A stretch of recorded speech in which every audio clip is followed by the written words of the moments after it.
When is this show gonna be over? Can somebody please tell me when is this show gonna be over? I cannot believe that I've sat here for the last 20 some weeks watching this show. When I tell y'all, I'm counting the minutes, the hours, the days, the years, the months till this show is over because I'm sick of it at this point. Let's let it go. I can't take another second. But however, we're here for another review of Love and Hip Hop Miami. Now, I'm going to try to give you guys the best review possible. I'm gonna try my best, okay? Because that's just what I do. I try my best, but I promise you, I'm gonna try my best to give you guys the best review that I know how. But before we get into anything, please know that Love and Hip Hop Atlanta, it will be later on tonight at 9:05. So be on the lookout for that. And then on tomorrow, we're doing the last, whether you like it or not, Beverly Hills panel. So make sure you guys tune in for that. And then on Thursday, the Chasing panel will be going down. I won't be there. Jeremy will be the one being the moderator on Thursday night. So make sure you guys tune in, and it will be still here on my channel. Jeremy has admin rights, so he can go in and still host it and it still be on my channel. So make sure you guys tune in for that. All right. Alrighty then. So let's go ahead and get into this review, you guys. So we're gonna start this thing off with Bobby. Now, Bobby and them, because they was up eating breakfast and shit like that. So Bobby said that Shay and Fabo was out arguing all night. They could barely get any sleep because they've been arguing all night and shit like that. And it's kind of like, okay, what the fuck they fighting about? But then again, what do they ever fight about? They never know what the fuck they fighting about. And I just don't understand why Shay keep on trying with Fabo, because at the end of the day, it's gonna stay the same. Nothing is gonna change between her and Fabo. So why is she trying so hard to make Fitch happen when it comes down to that? That ain't none of my business. I don't understand it, but everybody's irritated by them, and I've been irritated by their ass. When it comes down to Amara, Trick says that everybody needs to stay out of Amara's business. And then Joy agreed by saying, to be clear. And to be honest, at this point, we all have strong opinions about this whole dynamic between, Amada and Allan. And I do agree with Trick when he says that everybody need to stay out of Amada business, because at the end of the day, Amada gonna do whatever Amada want to do. If she want to be with this bum ass married ass nigga, then that's what the fuck she gonna do. And there's really nothing nobody can say to her about that shit. That's just being real. There's nothing no one can say. She made her choice. That's what she want to be. And if that's what she want to be, then that's what she want to be. And who are we to tell her who she can and can't be with? But if they're all her friends, then they're all gonna tell her that this is not worth her time in the least. And it's not worth her time in the least, to be quite honest. So at the end of the motherfucking day, Trick is right. Everybody needs to have her business, because she's gonna do what she want to do. He decides that he wants to talk to Allan. Trina says that she's putting pressure on Bobby, but Bobby can't take the pressure because he feels like it wasn't all my fault. I didn't invite all these people on this trip. I invited people and people invited other folks. So it's really not my fault. Trina and Swerve want to put the pressure on him, even though Trick says that the pressure shouldn't be on him. But I agree with Bobby. And, they always put everything off on Bobby. And I feel like and I know that Bobby got his times where he being messy and shit like that. But even right now, I think that he's being unfairly treated. I think that a lot of the times it's very easy to just say, we're going to blame all this shit on Bobby, even though it ain't even his fault. That's where I be at with it. Like, we just gonna say that it's Bobby's fault, although we know that it's not. So then we get into Flo and Gyle. They discuss their issues. And this is another broken record. These two sisters ain't done shit but fuck each other's men, fuck each other's women, and then they come back together and want to be sisters again. And I just feel like this is a toxic ass relationship that nobody asked for and nobody wants. Then that's when Gyle got a problem with the sugar daddy that Flo got. And then Flo was like, if you really want to change and if you really want to make things right with people, leave these folks men alone. You need to take your own advice. Then that is when Pinky Doll shows up.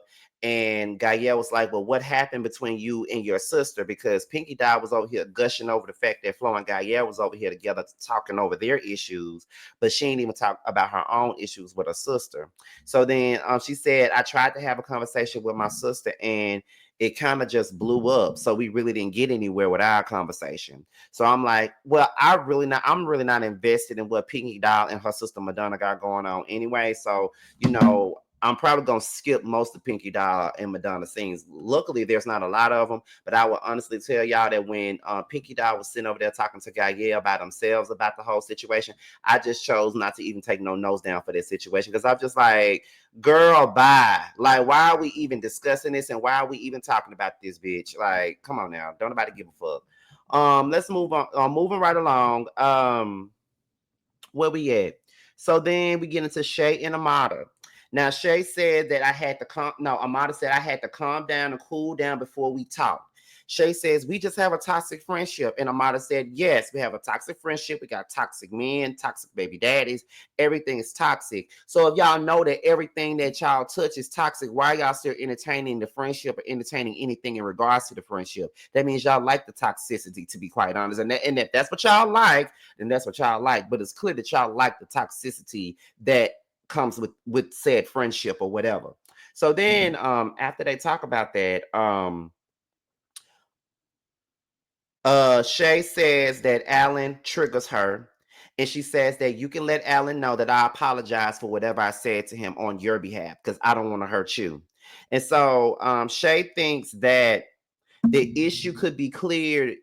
The issue with Allan cannot be cleared because there's still lies out there that's being told. But see, the problem with Amada or Allan is the fact that they don't want to own up to the part that they played in these situations. They don't want to own up to none of that shit. And I feel like that's really bogus and it's fucked up that they don't want to own it. Like, I feel like how y'all gonna sit up here and think that people are supposed to move on with their lives and you're not gonna sit up here and own up to the fact that you did what you did. If you truly want to move on with somebody and you want things to be right, then the best thing for you to do is to say, well, I was wrong and that's that. I was wrong and that's that. But you can't do that. You don't want to do that because that's too much like right. Absolutely not. So then Shay said, it's really not time for me and Fabo to talk. Like, I really have nothing more to say to him. So Amara explains her situation with Allan. She says that Allan has a hold on what's going on with the wife situation. He knows what's going down with that and he's gonna handle it. Whatever. So then that's when Fabo arrives. Fabo says that he's willing to do a reset. But then Shay immediately goes off the hinges and starts saying, what was all of this when you told me to get an abortion and you told me to do this and you told me to do that? It's clear that Shay is not ready to move forward with Fabo, and everybody needs to understand that. But Shay gives off mixed signals because one minute she says she wants to move forward, but then she keeps on holding on to the past. If you want to move forward, you can't hold on to the past. So then we get into Trick and Allan, right? So Trick says that I had to come and talk to you man to man because I feel like everybody thinks that you're a bad guy and make you look like a bad guy. And to be honest, I've been in that situation where I was made to be the bad guy. So then Trick asks Allan if he's in a relationship with the model.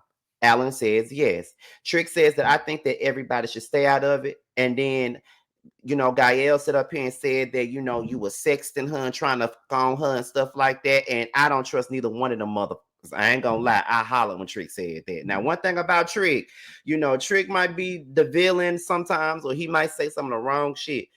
But I hollered when he sat up there and said that shit because I'm just like, bitch, at least we on the same page when it comes to it because I don't trust, no one should ever trust Flo nor Gyle, to be honest. No one should trust her.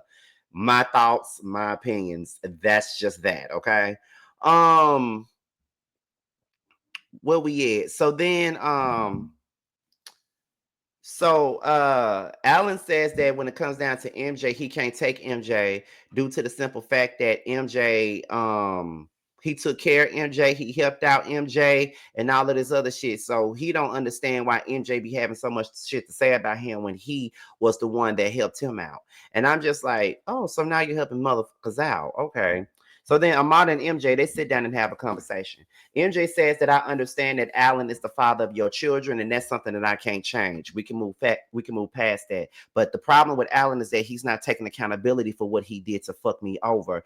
And then Amada is getting mad because MJ won't let it go, but he's not gonna let it go. You want him to be cool with you, cool, but you can't expect him to be cool with Allan when Allan came behind him, and that's supposed to be his friend fucking you, having kids by you, and you think that he's supposed to let that go. But if he gonna be mad with Allan, then he need to be mad with your ass too, because you ain't owning up to your shit either, and you're not taking accountability for the part that you played either.